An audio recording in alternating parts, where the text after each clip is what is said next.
I believe it's from 42, so I was 7 years old. 2 years before the arrest. But it was during the time when Denmark was occupied by Germany.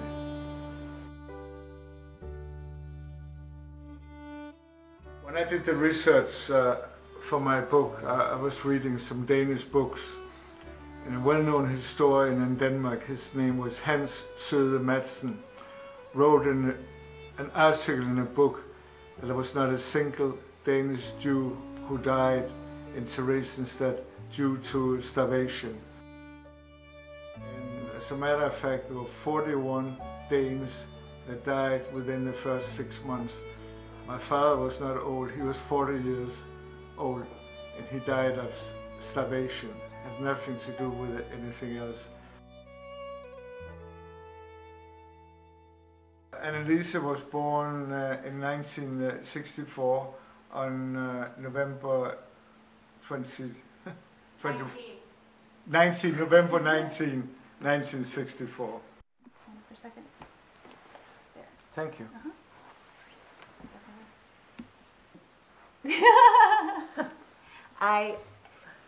I admire, in terms of... You want me to leave? Yes, could you, no, in terms of what he's doing now, the effort now, I mean, I really admire his passion and energy to get the word out to everybody. So that's really important. So I'm glad to see he's doing that. I started giving presentations in October 2011. It's very important for me to reach as many people as possible, especially students. And why is it important? In about 15 to 20 years, none of us are going to be around, or we're certainly not going to be able to relate our experiences about the Holocaust. And we're going to rely on you as a new generation. You're going to be my ambassador. As a matter of fact, I made a presentation yesterday, and the teacher there called the students future ambassador of the Holocaust. And I told her I like that line, and I'm going to use it in the future. And I went there to the presentation, and I was amazed at the children's interest. I was amazed at the questions they asked, and I still remember one of Alex's friends said afterwards, "Oh, your grandfather, he's awesome," and I'll never forget that. And that inspired me, and since then, I've probably done about 80 presentations, reaching, I would imagine, 7,500 to 8,000, mostly students, but also civic organizations.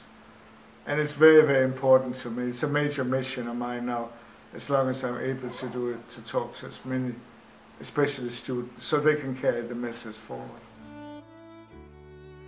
Dear Mr. Metz, my son saw you at the museum with Cypress Palm Middle School.